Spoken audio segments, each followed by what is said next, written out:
শিৱসাগৰ জিলাৰ বাবে আমাৰ ডিমৌত মেডিকেল কলেজ আৰু কেঞ্চাৰ হস্পিটেলৰ নিৰ্মাণৰ কাম চলি আছে।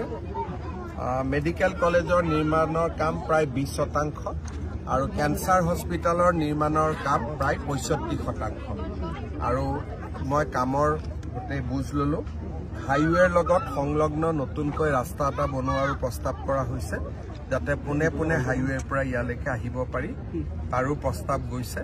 আৰু মই ভাবো যে নিৰ্ধাৰিত সময়ত দুইটা অনুষ্ঠানে হৈ উঠিব। আৰু ইয়াত যে স্থানীয় নিবনুৱা আছে, নেট সংস্থাপন পোৱা আশা আছে। স্থানীয় নিবনুৱাৰ কথাটো এনেকুৱা যে আপোনালোকে জানে যে আজিকালি এডিআৰিৰ পৰীক্ষা হয়, পৰীক্ষাত অৱতীৰ্ণ হ'ব লাগিব নাৰ্ছ বা বিভিন্ন ধৰণৰ।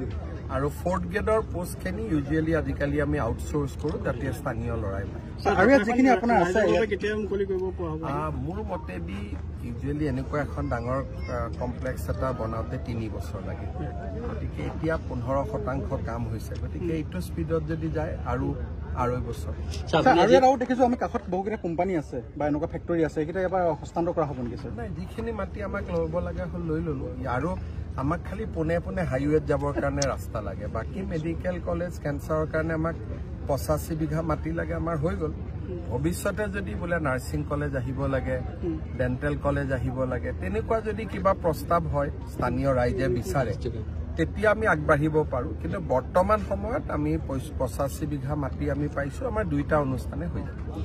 অনুৰোধ আহিছে ৰাষ্ট্ৰীয় ঘাইপথটো ডিমৌ এইখিনি কমপ্লিট হোৱা নাই, শিৱসাগৰ ডিমৌ পথছোৱা অলপ শ্ল' চলি আছে, মই নিজে চাইও গৈছোঁ আৰু ডেফিনেটলি মই গৈ কম। ডিচেম্বৰৰ ভিতৰত কমপ্লিট হ'ব। আমাৰ ফেব্ৰুৱাৰীৰ ভিতৰত গোটেই ৰাস্তাটো হ'ব লাগে, কিন্তু এই পৰ্চনটোৱে অলপ লেহেমীয়া হৈ আছে, সেইটো কাৰণে আমি চেষ্টা কৰিম যাতে সেইটোও হৈ যায়। ধন্যবাদ। ঠিক আছে, ধন্যবাদ।